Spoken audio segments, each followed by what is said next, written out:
The transport shuttle touched down on Kethra Prime with barely a whisper, its landing gear settling onto the crystalline platform like a sigh. Jackson Reed pressed his face against the viewport, drinking in his first real view of the legendary garden world. Everything he'd read about Kethra had failed to capture the reality. The way the amber sunlight filtered through the massive floating gardens that drifted lazily above the capital city, or how the air itself seemed to shimmer with pollen from 1,000 alien flowers.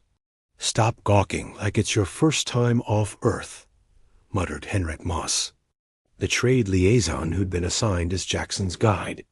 Henrik had the perpetually exhausted look of someone who'd spent too many years navigating interstellar bureaucracy. "The Kethrans don't appreciate tourists. We're here for the grain treaty negotiations, nothing more." Jackson pulled his attention away from the window, adjusting the collar of his civilian diplomatic attire. At 28, he was young for an agricultural specialist, but his work with adaptive crop systems had earned him a spot on this critical mission. The Kethrans possessed bioengineering techniques that could revolutionize food production across human colonies, but they guarded their secrets jealously. "I understand the stakes," Jackson replied, gathering his data tablets. "But surely appreciating their culture isn't a crime?" Henrik's laugh was dry as ancient paper. "With the Kethrans, you never quite know what's a crime until you've already committed it. Just stay close, follow my lead, and for the love of all that's holy, don't touch anything without asking." The imperial palace rose before them like a living dream, its walls woven from something that looked like marble but moved with a subtle rhythm of breathing. Gardens cascaded down its terraced levels, each one more spectacular than the last. Jackson had studied xenobotany for 6 years, but nothing in his education had prepared him for the riot of colors and forms that the Kethran horticulturists had created there. Escort arrived in the form of 2 palace attendants whose skin held the faint lavender tint characteristic of Kethran physiology. They were humanoid enough to seem familiar, but the subtle differences, the slight elongation of their limbs, the way their pupils contracted to vertical slits in the bright sunlight, the almost musical quality of their voices reminded Jackson that he was very far from home. The attendants led them through corridors that seemed designed to showcase the Kethran mastery over living things. Vines bearing luminescent fruit climbed the walls in geometric patterns. Trees no taller than Jackson's waist bore massive flowers that filled the air with perfume so complex it made his head spin. Everywhere he looked, nature and architecture existed in perfect harmony. "The Eternal Empress will receive you in 1 hour," one of the attendants informed them, her voice like wind chimes. "Until then, you are welcome to wait in the guest chambers. Please remain within the designated areas." Henrik nodded gratefully, already looking forward to whatever counted as Kethran coffee. But Jackson found his attention drawn to an archway at the far end of the corridor, through which he could glimpse what appeared to be the most magnificent garden yet. Unlike the cultivated splendor of the palace grounds, this space had a wild, ancient quality that called to something deep in his chest. "What's through there?" he asked, unable to suppress his curiosity. The attendants exchanged glances, their expressions becoming carefully neutral. "That is the Garden of Still Waters. It is not for visitors," which naturally made Jackson want to see it even more. He managed to hold his tongue until the attendants had deposited them in the guest chambers and departed.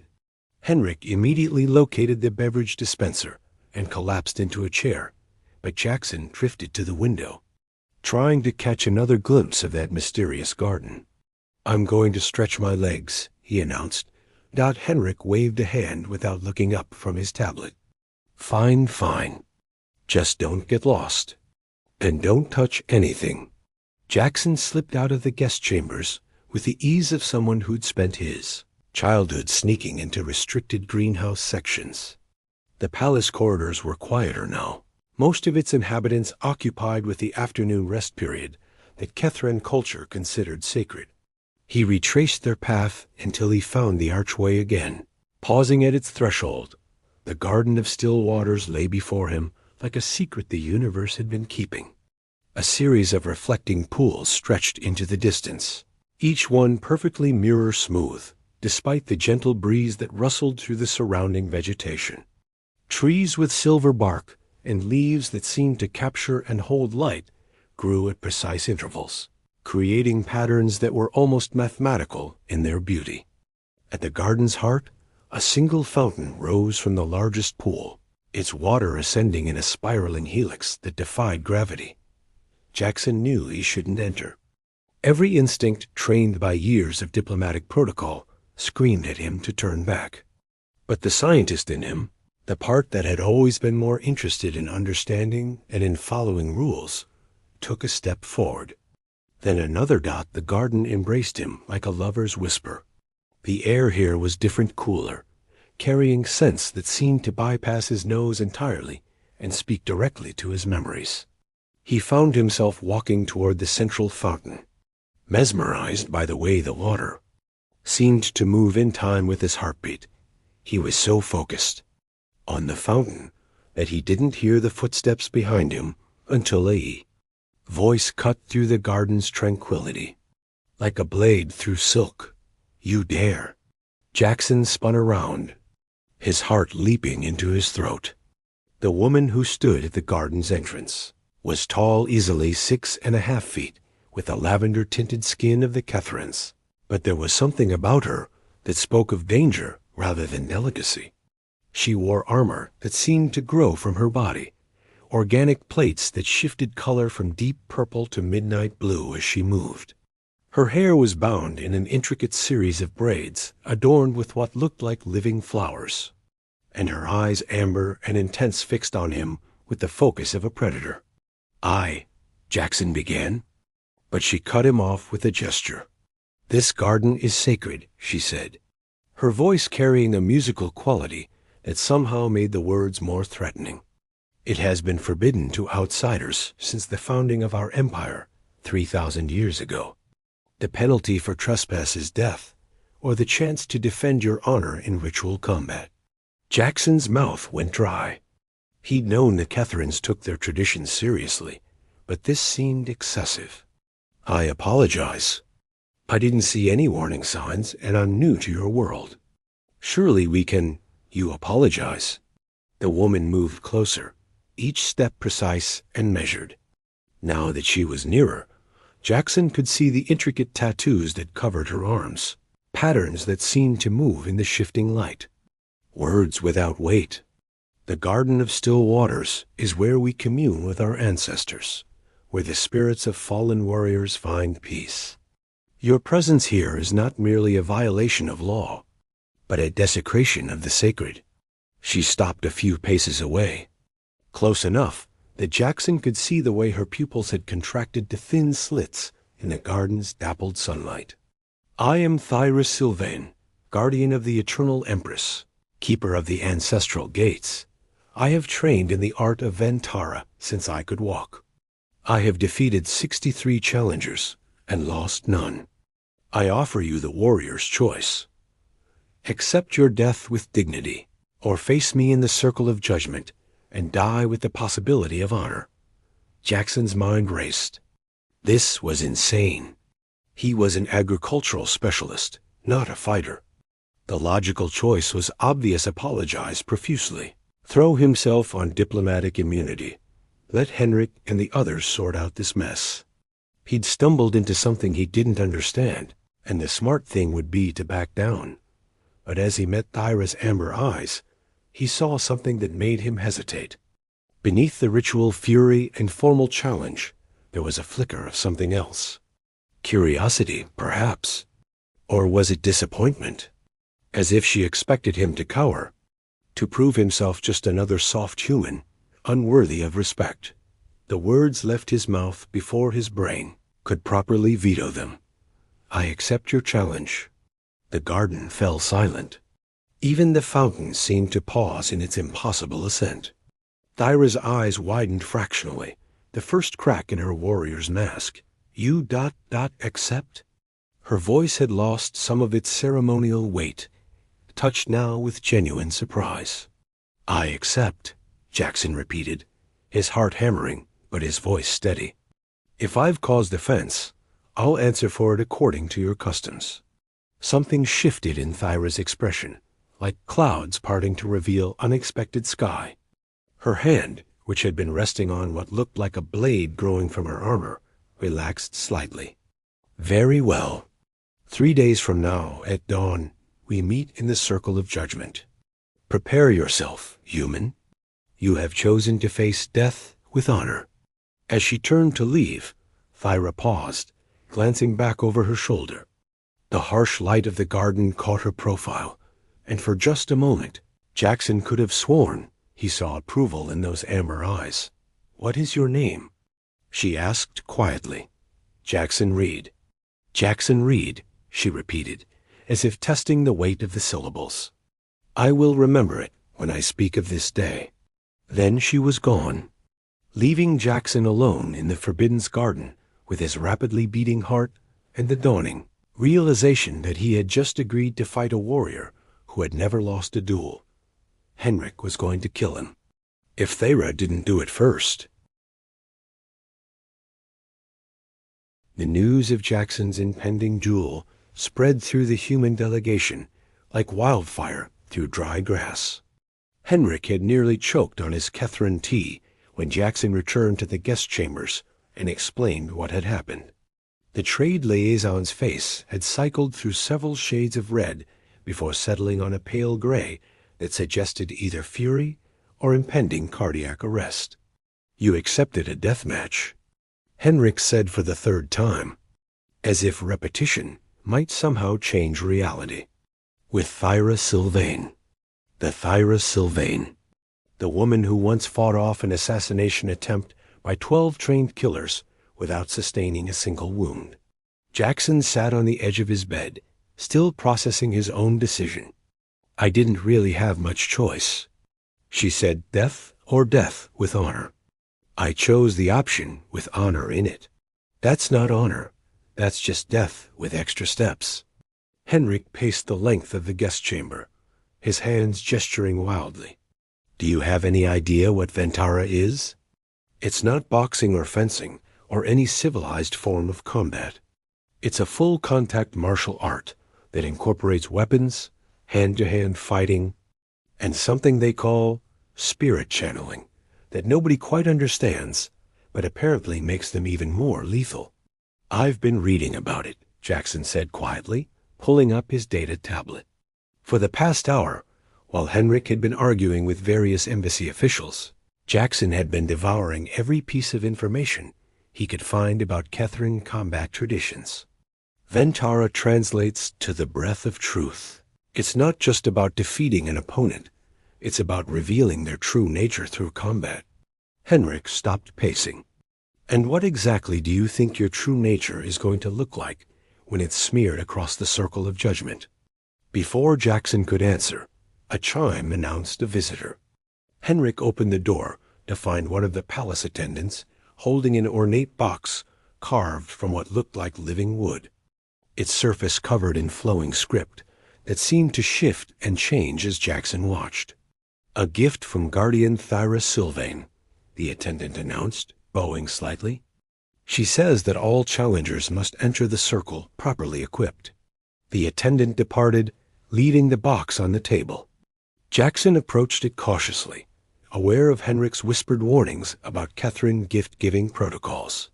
The box opened at his touch, revealing a set of training clothes made from fabric that felt like water and silk combined, along with what appeared to be a practice blade. Beneath these items lay a small crystalline tablet covered in more of that flowing script. "Can you read this?" Jackson asked, holding up the tablet. Henrik squinted at it. "My Kethran is rusty, but I think it says, 'Meet me at the training grounds at sunset.' You have much to learn. There's more here, something about honor and worthy opponents." Jackson felt something flutter in his chest that had nothing to do with fear. "She wants to train me. She wants to make sure you know which end of the blade to hold before she kills you, Henrik corrected. Though I admit this is unusual. Catherine Guardians don't typically train those they've challenged. Maybe she doesn't want an easy victory, Jackson mused, running his fingers over the practice blade. It was lighter than he'd expected, perfectly balanced in a way that suggested master craftsmanship. Henrik sighed, the fight draining out of him. You're actually going to do this, aren't you? No amount of diplomatic maneuvering or common sense is going to change your mind. I gave my word, Jackson said simply. And besides, I'm curious. Curious? Henrik repeated flatly. You're going to get killed because you're curious. We're all going to die someday. Might as well make it interesting. The training grounds occupied a terraced level of the palace that overlooked the city below. As the amber sun began its descent, painting the sky in shades of copper and rose, Jackson made his way there alone. Henrik had retreated to compose increasingly frantic messages to their superiors. But Jackson found that his initial panic had settled into something calmer, almost meditative. Thyra was already there, moving through a series of forms that looked like dance and death combined. She'd changed from her formal armor into training clothes similar to what she'd sent him, though hers were the deep purple of Kethron royalty. Her braided hair swung with each movement, those living flowers seeming to glow in the fading light. She completed her form before acknowledging his presence, coming to rest in a stance that looked deceptively relaxed. You came. You invited me, Jackson replied, setting down the box she'd sent.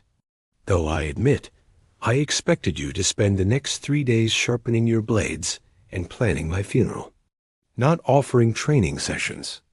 Something that might have been amusement flickered across Thyra's face. Among my people, there is no honor in defeating an unprepared opponent. The duel must be fair, or the spirits will not recognize the outcome. She gestured to the practice area. Come, show me what you know. That won't take long, Jackson admitted. I've had basic self-defense training, but I'm an agricultural specialist, not a warrior. Then why did you accept my challenge? Thyra asked, genuine curiosity coloring her voice. You must have known you would lose. Jackson considered the question as he moved to the center of the practice area. Because backing down felt wrong. I made a mistake by entering your sacred garden, but it wasn't born of disrespect. I was just captivated by its beauty.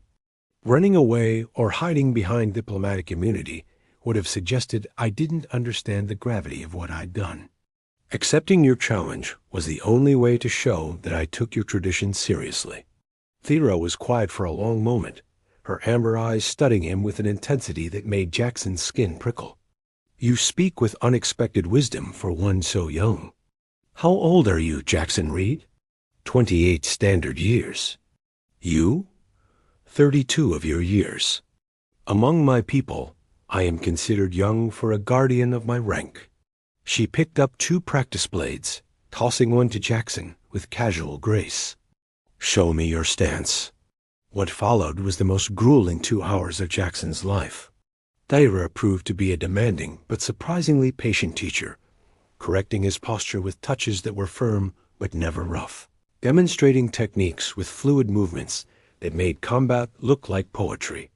She moved around him like water, always present but never overwhelming, her voice a constant stream of instruction and correction. Your feet are too close together. You'll have no balance when I strike. Don't grip the blade so tightly. It should be an extension of your arm, not a club. Better. Now again, and this time don't telegraph your movements. Your eyes give away your intentions. As the first moon rose above the city, casting silver light across the training grounds, Thyra called a halt. Jackson collapsed onto a bench, his muscles screaming in protest, while Thyra barely seemed winded. You learn quickly, she observed, settling onto the bench beside him. The living flowers in her hair had begun to close their petals for the night, creating an effect like stars winking out one by one. Your body lacks the conditioning of a warrior, but your mind is sharp. You adapt. Humans are good at that, Jackson managed between breaths. Adapting. It's kind of our thing. I have heard this about your species, that you are flexible where we are rigid, improvisational where we are traditional.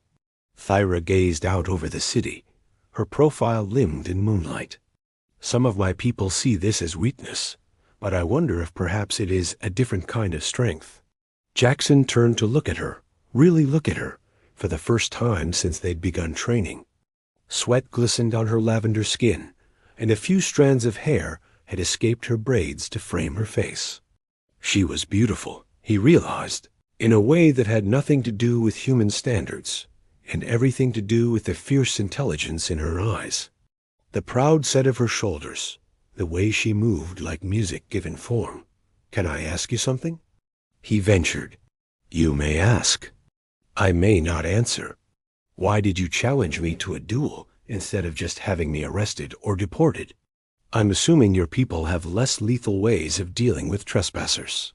Thyra was silent for so long that Jackson thought she might not answer. When she finally spoke, her voice was softer than he'd heard it before.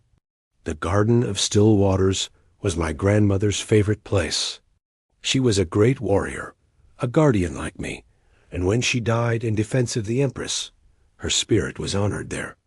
I walk among those pools every morning and speak with her, ask for her guidance. She paused, her fingers tracing patterns on the bench between them. When I found you there, I was angry, yes, but I was also curious. You looked at the garden the way my grandmother described seeing it for the first time, with wonder, with reverence. Not as something to conquer or claim, but as something precious to be treasured. It was the most beautiful place I've ever seen, Jackson said honestly.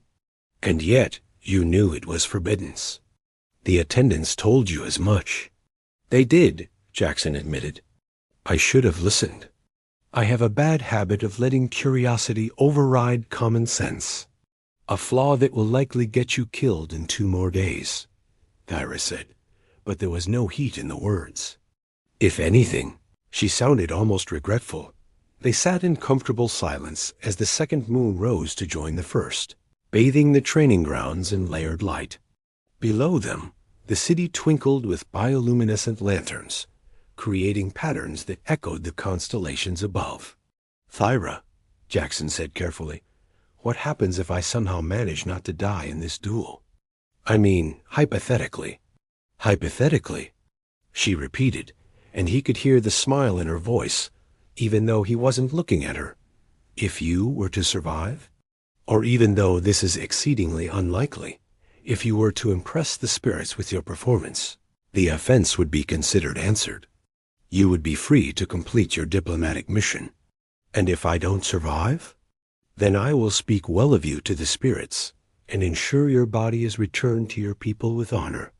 She turned to face him, her amber eyes reflecting the double moonlight.